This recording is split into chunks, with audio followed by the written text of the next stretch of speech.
Bundelkhand fast breaking में आप सभी का स्वागत। झांसी मंडल में रेलवे यूनियन के चुनाव संपन्न हो चुके हैं। रेलवे कर्मचारियों के अधिकारों और हितों की रक्षा के लिए NCRMU North Central Railway Men's Union पूरी मजबूती के साथ मैदान में उतरी है। चुनाव के दौरान NCRMU झांसी शाखा के सचिव और ADS ने मीडिया से बातचीत करते हुए संगठन की उपलब्धियों और आगामी योजनाओं पर प्रकाश डाला। उन्होंने बताया कि NCRMU पिछले कई वर्षों से रेलवे कर्मचारियों के हितों की लड़ाई लड़ता आ रहा है। संगठन ने कई अहम मुद्दों पर सफलता हासिल की है, जिससे मजदूरों का जीवन और कार्यस्थल बेहतर हुआ है। सचिव ने कहा है कि NCRMU के कर्मचारियों के वेतन पर सुधार, प्रमोशन, सुरक्षा और अन्य बुनियादी सुविधाओं के मुद्दों पर हमेशा मजबूती से आवाज उठाई है। उन्होंने आगे कहा है कि यूनियन मजदूरों के अधिकारों के लिए किसी भी स्तर तक जाने के लिए तैयार है और यह लड़ाई तब तक जारी रहेगी जब तक मजदूरों को उनके हक और सुविधाएं पूरी तरह नहीं मिल जाती। इस मौके पर सचिव ने अन्य यूनियनों पर निशाना साधते हुए कहा है कि कुछ संगठन मजदूरों के साथ सिर्फ छलावा कर रहे हैं और उनके हितों के लिए कोई ठोस काम नहीं कर रहे। NCRMU का उद्देश्य मजदूरों के जीवन को बेहतर बनाना और उनकी समस्या का वास्तविक समाधान निकालना है। उन्होंने यह भी दावा किया है कि आगामी चुनाव परिणामों में NCRMU को भारी जन समर्थन मिलेगा। संगठन को 70% से अधिक मत प्राप्त होने की उम्मीद है।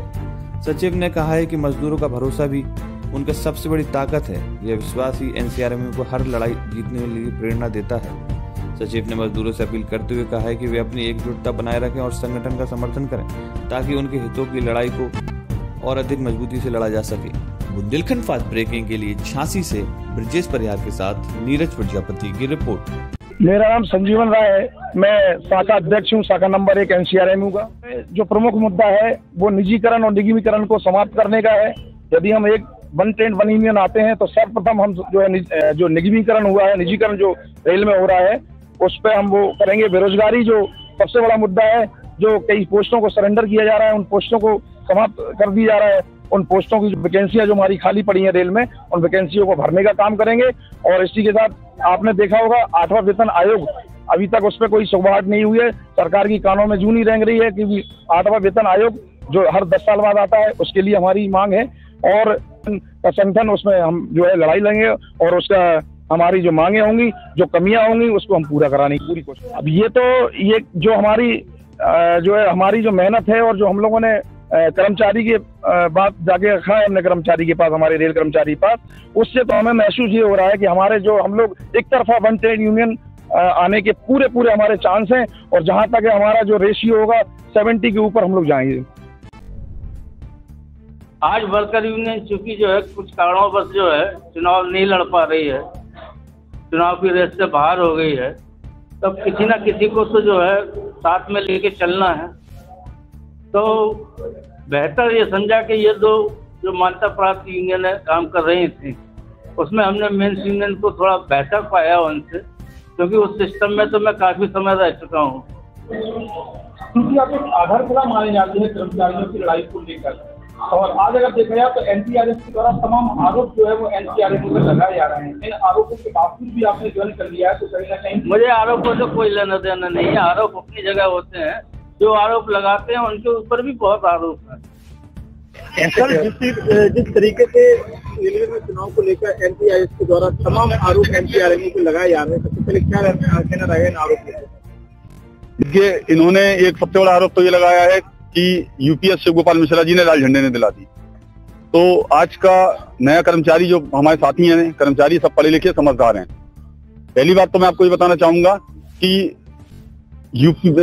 NPS लागू कब हुई? NPS लागू हुई 2004 में। जो हमारी सिस्टर यूनियन है, इनका एफिलिएशन कांग्रेस से है। ये एक राजनीतिक दल के संगठन है, जबकि एक तरफ दूसरी तरफ हम लाल झंडा, हम गैर राजनीतिक संगठन है। ये कर्मचारियों की अपनी यूनियन है, किसी भी राजनीतिक दल से हमारा एफिलिएशन नहीं है। समझने वाली बात यह है, जो साथी कर्मचारी समझ रहे हैं और उसी वजह से हम वन ट्रेड वन यूनियन की दिशा में बढ़ रहे हैं, क्योंकि लोगों को भी पता है कि जब 10 साल खुद इनकी सरकार रही तब ये अपनी ही सरकार से OPS बहाल नहीं करा पाए। अब जो NJCA जो बना हुआ था, JFRO जो बना हुआ था, उसमें संयुक्त मोर्चा था, सारे राज्य कर्मचारी संगठन, सारे केंद्रीय कर्मचारी संगठन और NFIR AIF दोनों थे। ऊपर से जो फरमान आ रहे थे महीने की 21 तारीख को हमको ये करना है, मशाल जुलूस है, बाइक रैली, आप सबने भी देखा होगा, मीडिया वाले सबने कवरेज किया था। तो ये लड़ाई लड़ने का काम केवल और केवल लाल झंडे ने किया है। ये जमीन पे इन्होंने कुछ काम नहीं किया। इनको डर था कि हम कांग्रेस से एफिलिएटेड हैं, अगर हम कोई आंदोलन करेंगे, सरकार BJP की है तो हमारी नौकरी नहीं चली जाए। मैं बताना चाहता हूं कि हमारे झंडे का इतिहास बड़ा गौरवपूर्ण है, हम लोगों ने बलिदान किए हैं और किसी भी धरने प्रदर्शन से हम डरने वाले नहीं है, सरकार किसी की भी रहे। तो साथियों, हमने इसमें लड़ाई करी अपने कर्मचारी साथियों के साथ और इसमें दो बहुत बड़ी महत्वपूर्ण मांग हमारी पूरी हुई, जिसमें गारंटेड पेंशन है और दूसरा 60% फैमिली पेंशन है। तो ये जी, यहाँ पर रेलवे कर्मचारियों की बात की तो एनडीआरएम को लेकर कितना प्रभाव देखने को मिल रहा है इस चुनाव को लेकर? अभी करीब 70% से अधिक जो है नए लड़के हैं जो एनपीएस में आते थे। आज की डेट में उनको भी समझ में आ रहा है कि एक ही संगठन लड़ने वाला था जो उनके हक के लिए, उनके भविष्य के लिए लड़ा है, वो है North Central Railway Men's Union, All India Railway Men's Federation. तो सभी नए लड़कों का रुझान जो समय है बिल्कुल एक तरफ है कि भाई अगर हम वोट देंगे तो कर्मचारी संगठन को देंगे, क्योंकि ये लड़ाई अब एक कर्मचारी संगठन और राजनीतिक दलों के संगठनों के बीच में हो रही है।